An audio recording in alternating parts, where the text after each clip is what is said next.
The crash in Sector 19. The desert winds of Velon 3 howled like ghosts across the rusty colony. The sky above was purple, filled with lightning clouds and broken satellites. Far from the city lights, in the dry and forgotten Sector 19, a distress signal blinked on a quiet screen. Inside a small repair shop on the edge of the colony, Ethan Cale, a human engineer with grease on his hands and tools in his belt, leaned over the signal board.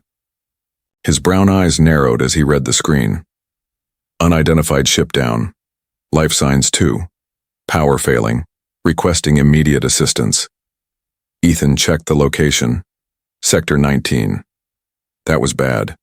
No one lived out there. No one went out there. But someone had crashed, and they were still alive. He grabbed his toolkit, loaded his sand skimmer, and raced into the storm. It took 2 hours to reach the crash site. The sand was deep, and the air was hot.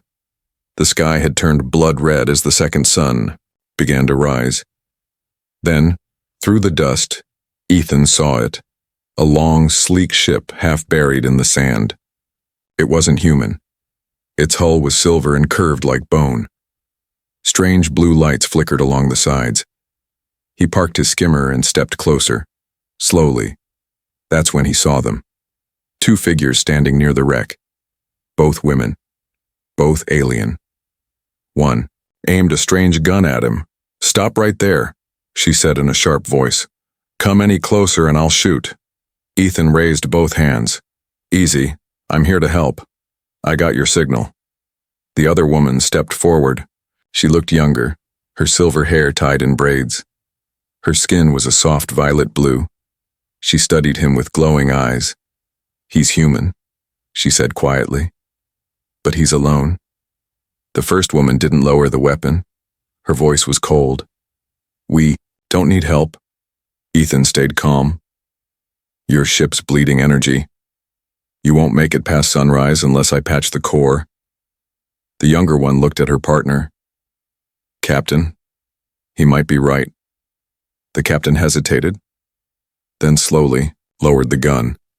"Touch anything without asking," she said, "and I'll cut off your fingers." Ethan gave a small grin. Fair deal. The inside of the ship was worse than he thought. Wires hung from the ceiling. Smoke leaked from the power cell. A strange black crystal pulsed in the center of the control room, cracked and unstable. "This tech," Ethan muttered, kneeling beside the console. "It's not just advanced, it's alive." The younger alien watched him work. "You understand it?" "I don't," he said honestly. "But I feel it." She blinked. "That's not something most humans say." "Most humans don't spend their lives fixing broken things." She smiled just a little. "My name's Kari," she said. "That's Captain Lysara." Ethan nodded. "Ethan Cale, engineer. No weapons, no army, just tools." Kari tilted, her head. "Why did you come alone?" He shrugged. "Because someone needed help." By nightfall, Ethan had managed to restore the secondary power lines. He crafted a heat stabilizer using parts from his skimmer and recharged the ship's shield grid manually. As he stepped outside to cool off, he found Lysara sitting on a rock, sharpening her blade under the moonlight. She didn't look at him. "Why are you really helping us?" "I don't know," Ethan replied, wiping sweat from his brow. "Maybe I'm tired of seeing broken things and doing nothing." Lysara gave a short laugh. "You humans always say things like that. Is that bad?" She looked at him then, eyes like burning silver. "No," she said. "It's just rare." Later that night, Ethan slept inside his skimmer under the stars. The desert was silent now, but Kari couldn't sleep. She stood near the ship, watching Ethan from a distance. "He's strange," she whispered to Lysara. "But I think he's good." Lysara didn't answer at first. Then she said, "Good doesn't mean safe." The next morning, Ethan woke early and returned to work. As he opened the engine chamber, he gasped. There was a hidden layer of tech deep inside the engine, a sphere made of shifting light and humming energy. It pulsed when he touched it. Kari stepped beside him. "That's not a battery," she said. "It's memory. That core stores the soul of our ship. Ethan stared at it in wonder. He whispered, I can hear it humming. Kari's eyes widened. Then it hears you too. Trust is hard to build.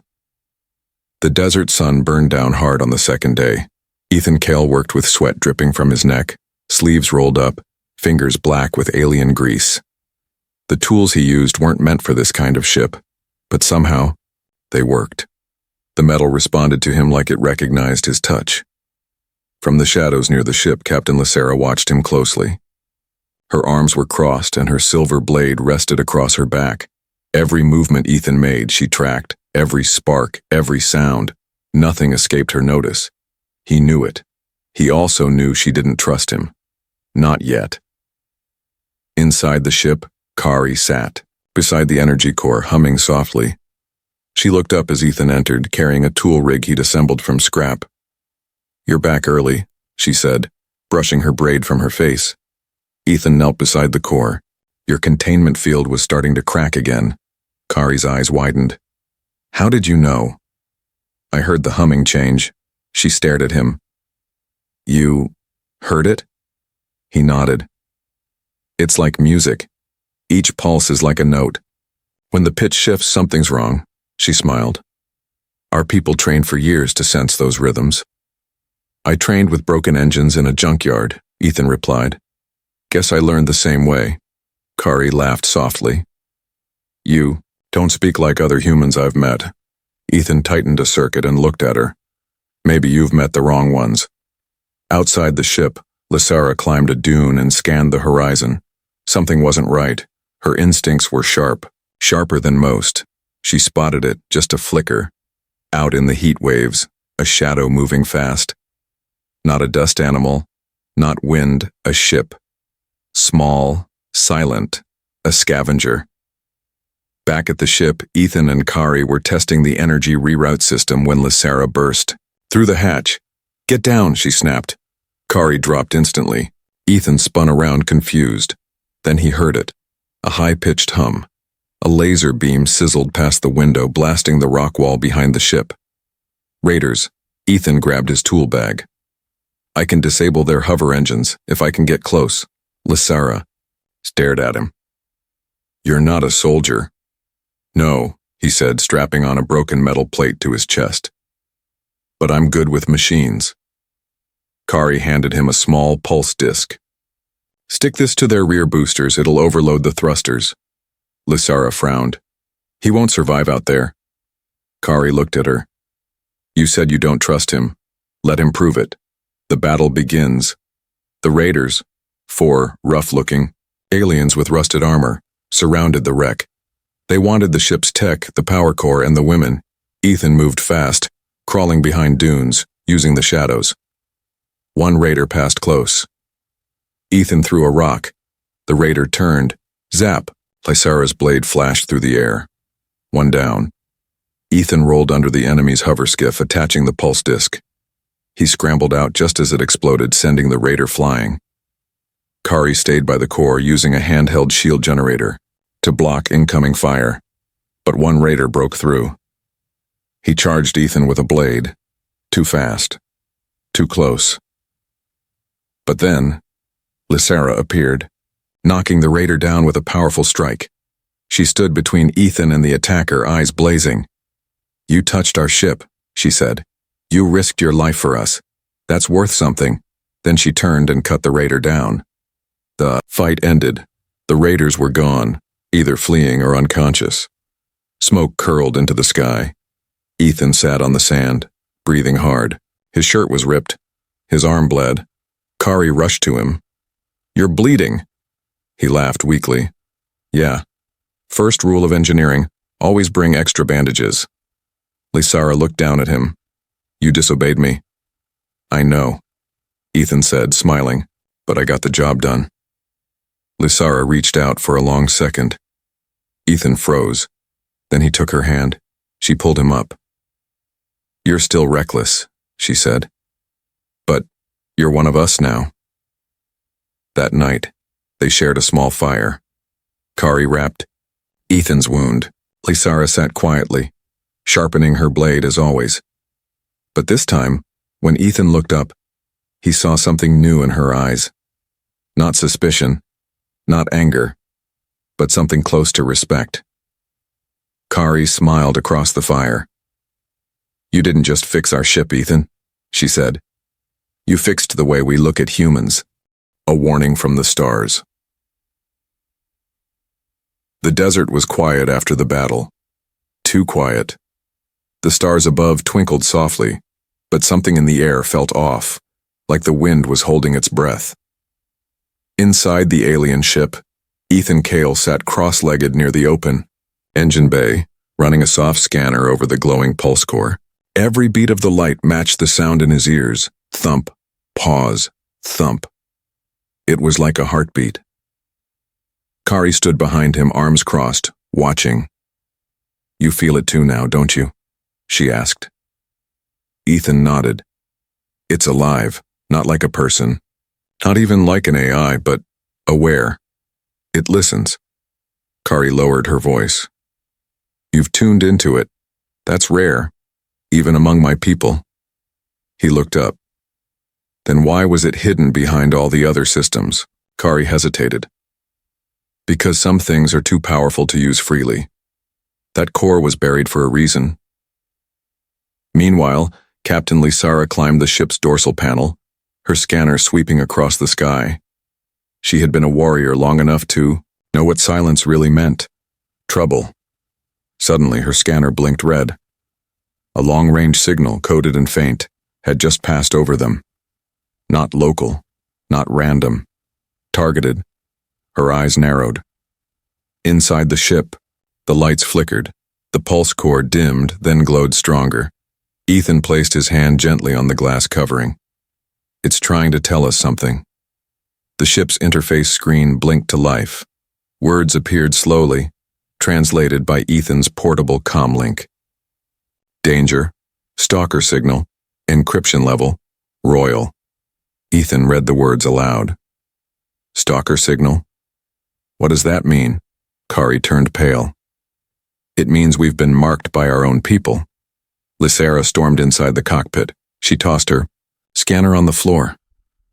"They found us," she growled. "I tried to hide our trail, but the ship's soul, our core, must have activated. When it bonded with Ethan, it sent out a pulse." Ethan stood. "So I triggered this?" Kari put a hand on his arm. "You didn't mean to. The bond chose you." Lysara wasn't angry, just focused. "They're not just coming to retrieve the ship. They're coming to erase us." Ethan frowned. "Your own people?" Lysara nodded. "The High Order.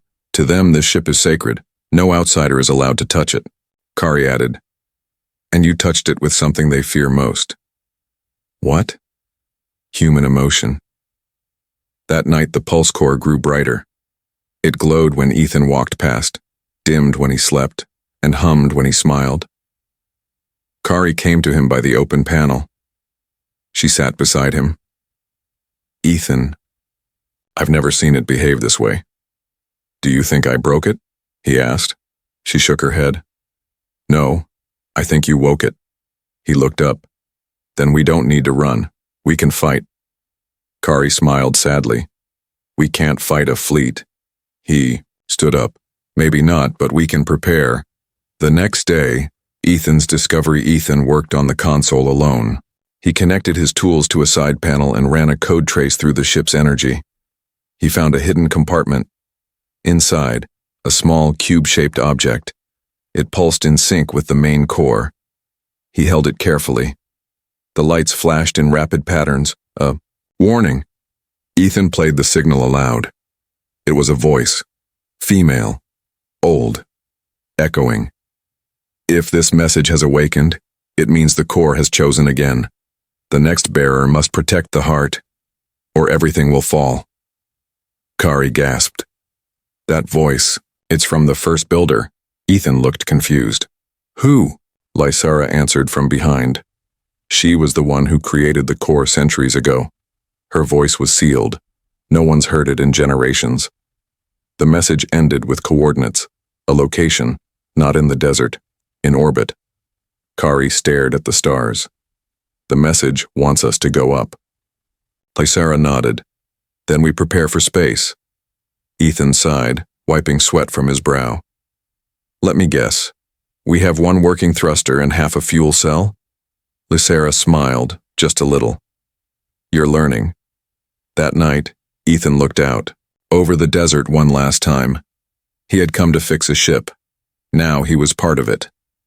Part of a bond that crossed worlds, species, and even time. Kari stood beside him, quiet. You know, she said, you were never just a mechanic. Ethan looked at her. What am I then? She smiled gently. You're the key. The betrayal signal. The ship was ready. Barely. Ethan had spent the last 2 days rebuilding the starboard thruster from old colony scrap. Kari helped reroute. The power core and Lysera trained with her blade in silence. No one slept much. They knew time was running out, but there was hope. The ship was flying again. The pulse core was stable, and the stars were calling. Ethan double-checked the stabilizer clamps and wiped his forehead. All systems green. We'll lift off in 10 minutes. Kari smiled and gently touched the side of the glowing core. It's excited, she whispered. It feels like it wants to go home. Lysera stood at the cockpit window, arms crossed. She wasn't smiling. Something felt wrong. Ethan entered the cockpit. Lysera spoke without turning around. Check the ship's internal log. Ethan blinked. Why? Because I think someone sent a signal last night. He frowned. You think I did it? Lysera finally looked at him. I don't know. But someone triggered the sub-beacon and hid the log. Ethan's heart sank. He rushed to the terminal, fingers flying over the interface. Lines of code blinked. Then, there it was. Outgoing signal, encrypted, coordinates attached. Sent, or 200 hours. His mouth went dry. This wasn't me. Kari entered the room. What's going on? Lysera answered for him. We've been betrayed. Kari looked stunned. By who? Lysera stared at her. Kari's eyes widened. No, you think I did this? Lysera stepped forward. You were alone near the console. Kari backed away. I didn't. Why would I call them? I wanted to escape. I wanted freedom. Ethan stepped between them. This isn't the time to turn on each other. Suddenly, the pulse core blinked red. The ship shuddered. A warning light flashed. Inbound vessel. 32 seconds to atmosphere breach. They ran to the window. A dark, sharp-shaped ship broke through the clouds above. Black and gold, marked with the Ilari High Order seal. Kari gasped. It's a judge ship. They're not here to talk. Ethan turned to Lysera. We have to lift off now. Lysera nodded. Strap in. Take off. The ship roared to life. Ethan held the controls as Lysera manned weapons. Kari sat beside the pulse core, focusing her energy to keep it stable. Ethan's voice was tense. We'll break orbit in 2 minutes. Kari's hands glowed faintly. The core's resisting, it doesn't trust the air above. Then make it trust you. Lysera shouted. Kari closed her eyes and whispered to the ship. Slowly, the pulse calmed. The ship climbed, higher, faster. But then, a blast hit their rear hull. They dropped 300 meters instantly. Lysera growled. Shields down to 40%. They're locking on again. Kari screamed. The core is destabilizing. Ethan grabbed a wrench and slammed a side panel. Not today, baby. Hold together. He rerouted power from the weapons to engines. The ship surged upward like a bullet. The chase in orbit above the clouds, stars opened like a sea of light. But the enemy ship followed, firing, chasing, trying to disable them. Ethan flipped the ship upside down and spun into the shadows of a debris belt. Hold on. They twisted between old satellites and broken cargo pods. Laser beams flew past them. Lysera returned fire. I'm aiming at the engines. If I hit the right, boom! The judge ship's left thruster exploded. Ethan whooped. You got them. But suddenly, his console blinked, a second transmission. He clicked it open. Simple voice, female, familiar. I'm sorry, I had no choice. His heart stopped. It was Kari. He turned around. Kari? She stood near the core, tears in her eyes. I sent the signal, she whispered. But not to kill you, to ask for mercy. Lysara lunged forward. You betrayed us. Kari raised her hands. They promised they wouldn't hurt you if I gave the ship's location. You believed them? Lysara shouted. I was scared, Kari cried. They killed my brother for touching forbidden tech. I thought they'd spare you if I just... Ethan held up a hand. Stop! The ship shook again. He turned to Kari. Did you mean to save us? Kari nodded, crying. Then save us now. Bond with the core. Use it. Kari turned to the pulse core. It glowed red, shaking, unstable. But she walked forward, opened her heart, and whispered, Please, forgive me. Light exploded from the chamber. The ship stopped shaking. The engine stabilized. The ship lifted higher, faster, cleaner. They left orbit. The judge ship was gone. Kari fell to her knees. The core pulsed soft blue. Lysara stared at her sister. You were weak. Kari looked up. But I'm stronger now. Ethan stepped forward. And so is the ship. As they crossed into deep space, Lysara sat beside Ethan in the cockpit. You still trust her? She asked. I trust what she became, Ethan said. Lysara looked at the stars. Then I'll try. He smiled. Because trust wasn't given, it was built. The ship that breathes. The stars outside the ship shimmered like silver dust. For the first time in weeks, the ship was quiet. No alarms, no engines failing, no warnings blinking red. Just calm. Inside, Ethan Cale stood before the glowing pulse core. His hand hovered inches away, feeling its warmth. It wasn't just a machine, it was alive, not like a person, not like a creature, but like a soul. Waiting. Kari stepped up beside him. Her face was soft now, no longer afraid. I felt it too, she whispered. When I begged it to forgive me. It didn't speak in words, but it held me. Ethan looked at her. It trusted you again. Kari nodded slowly. It wants to trust, but only those who listen. He finally touched the glass. The core pulsed gently. Blue, then violet, almost like it was breathing with him. In the cockpit, Captain Lysara sat alone, watching the stars drift by. Her hand rested on the arm of her chair. Her blade laid across her knees. She glanced back at the open chamber where Ethan and Kari stood. For the first time, her guard was lowered. She still didn't understand everything about Ethan, or his bond with their sacred ship. But she could no longer deny what she saw. He had not only repaired the ship, he had awakened it, and it had chosen him. Later that day, Ethan opened a hidden side panel under the core. Inside, he found something shocking. Organic, wiring, veins of light pulsing through the ship like nerves. Kari gasped. That shouldn't be exposed. Ethan shook his head. I didn't damage anything. The ship showed it to me. He reached inside and pulled out a small orb. It was smooth, metallic, and pulsed with light like a heartbeat. A message played. In his head. Not spoken. Felt. You are the first human I have touched. I am more than metal. I am memory. I am hope. Ethan blinked. It just talked to me. Kari's eyes filled with wonder. It bonded fully. That night, the ship's walls changed. Soft lights ran along the corridors. The hum of the engines turned into a soothing rhythm. A gentle breeze flowed through the ventilation systems, like breath through lungs. It was like the ship had come, alive, in spirit. Lysara walked with Ethan through the main hall. She looked around, cautious. It wasn't like this before, she said. even when it was new. Ethan glanced at her.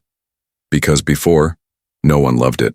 She paused, then asked quietly, "Do you really love machines?"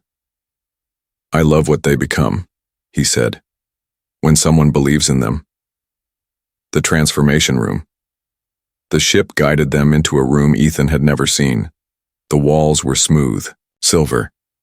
Symbols glowed in circles. In the center floated a cube, emitting low musical tones. Kari entered behind them. "It's a transformation chamber," she said. "It reacts to the cores chosen." Lysara narrowed her eyes. "What does it do?" Kari answered. "It gives the chosen pilot full control." Ethan looked unsure. "I didn't sign up to be a pilot." "You didn't," Kari said. "But the ship chose you." Ethan stepped forward. "What if I can't handle it?" Lysara looked him in the eye. "Then we burn, or we rise." Ethan reached toward the cube. Light exploded around him. Gentle, warm, endless. Memories flashed in his mind. An ancient builder placing her hands on the first core. A war that almost wiped out their people. The core hidden, waiting for someone pure of intention, waiting for him. Ethan's body lifted an inch off the ground. His veins glowed softly. His breath synced with the ship's hum. When he opened his eyes, he was no longer just Ethan Cale. He was the tuner. The walls of the ship began to shift. Consoles changed shape. The ship adapted to his thoughts. It was no longer being flown. It was being felt. Kari touched the wall. "It's responding to both of us now." Lysara stepped forward. "Then it's time we gave it a name." They all looked at each other. Then Ethan said it aloud. "Solari." Kari smiled. "It means light that listens in our tongue." That night, Ethan stood in the center of the ship, hands on the glowing core. He spoke softly. "I don't know why you chose me, but I promise. I'll protect you." The ship responded with a single, steady pulse. Then a small console opened. Blinking light appeared. A signal, a message. "Coordinates received, ancient ship detected, waiting for connection." "Another one of you is waking up." Lysara entered behind him. "Looks like we're not the only ones." Kari smiled. "Then, it's time to fly. The council comes." The ship, Solari, moved like a dream across the stars. Ethan Cale stood in the control center, no longer pressing buttons or flipping switches. He thought, and the ship moved. He felt, and the ship answered. Every panel responded, like a living pulse beneath his skin. Behind him, Kari adjusted her headset, smiling. "You're getting better. The core loves your rhythm." Captain Lysara, arms folded, wasn't smiling. "We're almost at the signal location, but we have company." A red warning blinked across the screen. "Vessel incoming, Elari High Council." Ethan frowned. "They're here already?" Kari's face turned pale. "They must have followed the ancient beacon we activated." Lysara drew her blade and stared at the display. "They won't come to talk. They'll come to judge." Within minutes, the council ship arrived, black as shadow, long like a blade. It blocked the stars. Its lights glowed cold blue, 10 times the size of Solari. Then came the message: "Surrender the core vessel, and the human who dares command it." Ethan looked at Kari. "That's not a request." Kari nodded. "It's an order, from the most powerful rulers in our galaxy." The council ship, Interior Solari, was forced to dock. Ethan stepped into a large round chamber surrounded by white light and floating holograms. Tall figures in silver robes stood in a circle. Their eyes glowed gold. Their faces were unreadable. At the center, the high speaker addressed Ethan. "You touched sacred technology," she said coldly. "You altered its soul." "I repaired it," Ethan replied. "You changed its purpose," another counselor added. "I gave it freedom." The room grew tense. "You are human," the speaker continued. "Emotional, dangerous, uncontrolled. You do not deserve to be connected to the ancient cores. Ethan stepped forward. Then test me. The council summoned a trial. In the next chamber floated an ancient core, dormant, locked, silent for centuries. No one has awakened this one, the speaker said. If you are truly chosen, then speak to it, Kari whispered to Ethan. Be careful. It can reject you and hurt you. Ethan nodded and stepped forward. He placed his hand on the core and closed his eyes. Inside the core, suddenly, Ethan's mind was flooded with visions. Wars, loss, pain, silence, waiting. He saw alien builders die protecting this core.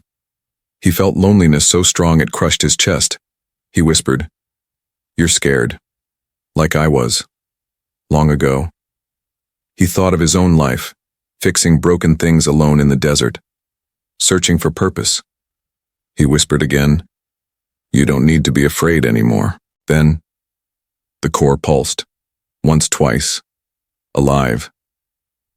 Back in the chamber, gasps echoed around the room. The council stepped back as the ancient core glowed bright gold for the first time in 400 years. The high speaker's voice was shaken. "This is impossible." Kari smiled through tears. "No. This is hope." Lysera stepped forward. "Your rules were built to protect the cores, but this man just brought one back to life, with kindness." The verdict after long silence, the speaker turned to Ethan. "We cannot deny what we have seen." She bowed her head. "You are the first human in our history to be recognized by the cores." Another counselor spoke.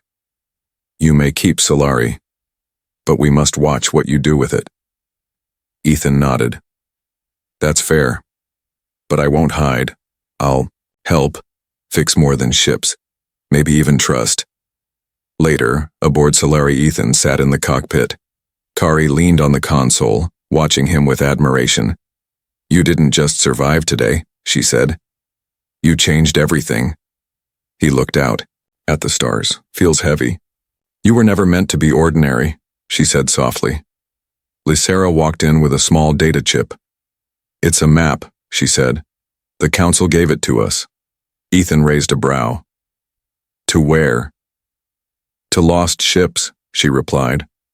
"Other sleeping cores." Kari smiled. "Then let's go wake them." As Solari soared across the stars, Ethan stood near the glowing core. It pulsed steadily, alive and aware. He placed a hand on it and whispered, "Not just a machine, not just a miracle. You're part of something bigger now, and so am I." The ship replied with a soft hum, and far in the distance, another signal answered, the unexpected reward. Days passed. The ship Solari floated through deep space, following the map the council had given. Ethan Cale stood at the helm, no longer just a mechanic, but something more. The core responded to his thoughts, his feelings. It trusted him now, and so did Kari, and even Captain Lysera, who once threatened to cut off his fingers, had started to lower her walls. "We're close," Kari said from her station. "The next ancient core is sleeping inside a wreckage field near an asteroid ring." Ethan adjusted course. "What kind of wreck?" Lysera answered, stepping into the room. "A ship like Solari, maybe older, maybe forgotten." Ethan looked out the window. Not forgotten anymore. The ghost ship. They reached the field. Floating there in the shadows was a shattered vessel, broken wings, burned hull. But in its heart, a faint light blinked. Kari gasped. "The core is still alive." They docked carefully. Inside, it was silent. Dust hung in the air like mist. Ethan moved through twisted corridors until he reached the heart chamber. The core floated there, dim, trembling, barely alive. Ethan stepped closer. "I'm not here to steal your power," he whispered. "I'm here to listen." He touched it. His vision blurred. He saw fire, war, loneliness, abandonment. Then he spoke softly, You don't have to be afraid. I know what it's like to be left behind. He opened his hand, and the core reached out. Light poured into the room. The ancient ship breathed again. Back on Solari, Lysera stood at the window, watching the restored ship rotate slowly, alive once more. Kari turned to her. He did it again. Lysera didn't reply. Instead, she walked to the engine room where Ethan was resting. He looked up as she entered. I thought you'd still be watching the stars. I've seen enough stars, she said. Now I see you. He blinked. What do you mean? She stepped closer. You risked everything for people who didn't trust you, for a ship you didn't understand, for a future you didn't ask for. He smiled a little. That's what I do. No, she said. That's who you are. She reached into her belt and pulled out something small, a silver pendant marked with an alien symbol. This is a bond token. Our people give it only to those who save our lives and change our path. Ethan looked at it, unsure. I'm honored. She placed it in his hand and held it. Then softly, she kissed his cheek. Don't thank me yet, she said, pulling back, because from now on, we fly together. The unexpected reward that night, as they flew side by side with the newly awakened ship, Ethan sat in Solari's core chamber. Kari joined him. She leaned her head on his shoulder. This isn't the end, you know, she said. I hope not, he replied. Kari smiled. We have more ships to wake, more voices to hear, and more stars to dance with. He looked around at the soft breathing walls of Solari. What started as a repair job, he whispered, became a second chance. Kari touched his chest, not just for the ship, but for you. He looked at her and smiled. As two ancient ships soared across the galaxy, one led by a human engineer and two alien warriors, something new was born. Not a war, not a weapon, but a bond, built from broken pieces, held together by trust, and powered by something far greater than technology. Kindness.